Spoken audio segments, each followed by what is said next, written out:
overcoming addiction and finding purpose. Alisha, the founder of Boss Beauty Laser and Wellness, is here to share her story of insurmountable odds that she has overcome to get from addiction, homelessness, and even being in jail to now having a successful business and helping others move out of that space. Stay tuned. Welcome to Barter and Business, where we delve into bartering through interviews and personal stories. From my trading business to Barter Pay, the trading journey started with my dad's business. Now, as a Barter Pay franchise owner, I juggle family life and coaching. Tune in for industry secrets and inspiring conversations. Welcome back for another episode of Barter and Business. I'm here again with Alisha from Boss Beauty Laser and Wellness Clinic. If you missed the last episode, we were talking about her recovery from addiction, and this episode we're going to be talking about how she recovered and where she was inspired to begin her business. So let's get into it. Welcome back, Alisha. Thanks for being here again. Thank you. Thanks for having me. Yeah, I would love to hear let's continue the story basically. Yeah. So we ended off with you just going into recovery.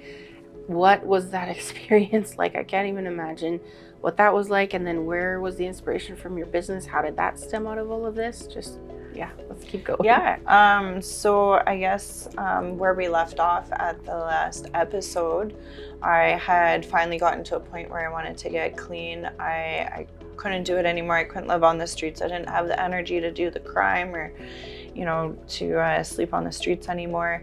So I ended up going to detox. I ended up getting into a treatment center called Aventa. It's a treatment center for women here in Calgary, a trauma-based treatment center. And honestly, that was one of the best decisions that I could make. It was through that treatment center that I learned about some 12-step fellowship meetings, and that's where I found a really big piece of my recovery that I was never able to obtain before.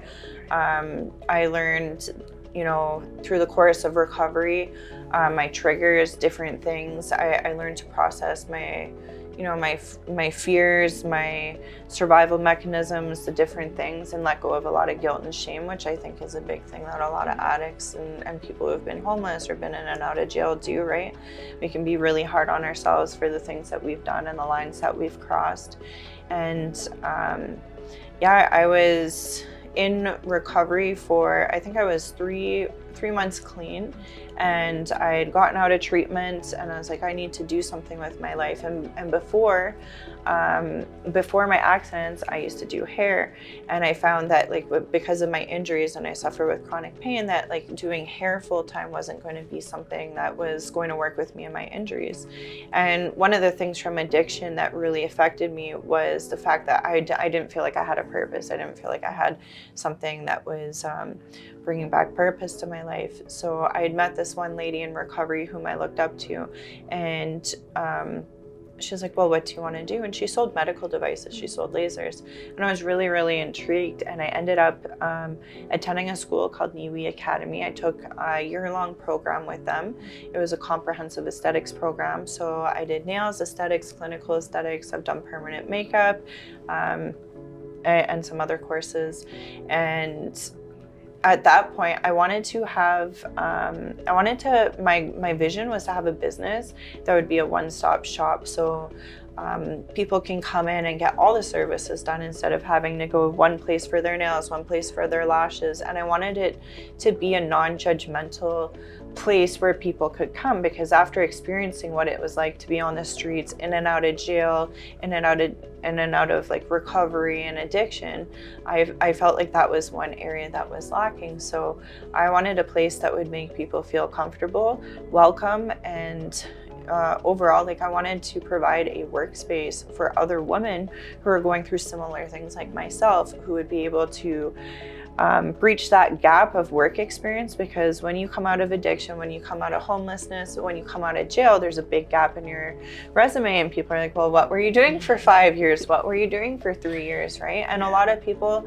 there's some hesitations about hiring people who just, came off parole or in and out of jail or homelessness. So being somebody who had persevered through that, I wanted to give other women that opportunity, which was a really big part of my business, because there's a time where I love what I do, and I love the different services that we offer, but I needed there to be a bigger purpose, right? And like that leads into like a really big part of my life today, and part of my recovery, and why I have my business and why I believe that my business is successful is because the motive isn't about money, it's about helping and giving back.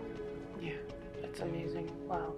Well, how have you been able to help other people that were or are working their way out of where you were? We've talked about that a little bit, but I'd love for you to be able to share, how does your business actually do that? Like, how do you and your business support people? Yeah, so first and foremost, I would say I'm able to certify women in different skills and give them certificates, give them that active work experience, and provide them with a job after. And I usually apprentice the women that I teach, which is something that not many people in these industries do. Usually you take a course and then you're kind of off on your own. So I also mentor women in business. I do that at my shop, as well as I've helped facilitate some courses in the jails where we help the youth, the women that are in there, come up with a business plan, and then they present it in front, and they have that in front of a panel, and then they have an opportunity to gain grant money. I try and give back in whatever different areas that I can. In recovery for myself, I do different things like working 12-step programs, and I also have started to volunteer with some other organizations that are helping the youth in the jails right now. Mm-hmm. Amazing. That's so awesome. It's been 6 years. That's a long time. What do you feel like is the thing that keeps you clean, whereas a lot of people struggle going back and forth? I think for myself, the thing that keeps me clean at this point is I think I actually addressed the problem, and the problem isn't the substance. And like, I think a lot of people like in society who don't understand addiction, are quick to blame like alcohol, the cocaine, the fentanyl, but it's actually the fact that like we have these unresolved issues within us, right? Like I mentioned, like self-esteem, security, the way we feel about ourselves, and different things like that.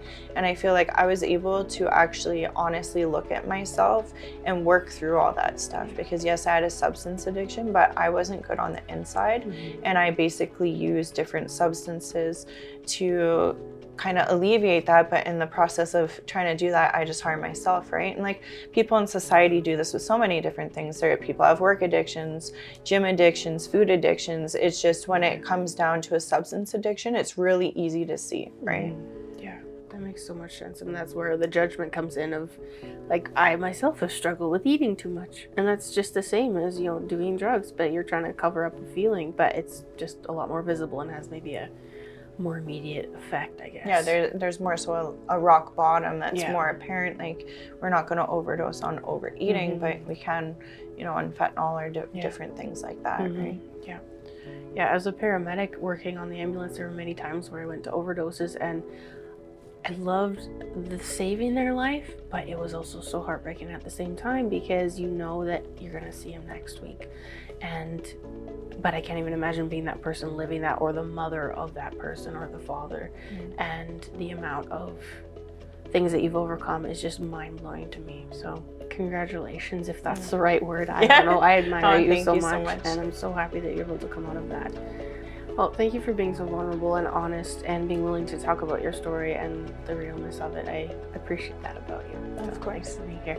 That's all the time we have for this episode, but join us next time, where we'll be diving further into Alisha and her story and her business, and what she offers through her business and how it can benefit you. And if you're someone that is struggling with addiction or knows someone, what you can do about that as well. And if people would like to reach you, what's the best way to contact you? If anyone wants to get a hold of me, they can reach me through my business Facebook and Instagram, Boss Beauty Laser and Wellness Clinic, and our website, www.bossbeautylaserandwellness.com. Thank you so much for watching this episode. We'll see you next time on Barter and Business. That's a wrap for Barter and Business. I appreciate you joining me in exploring the world of bartering. Keep trading and living your passion. Until next time.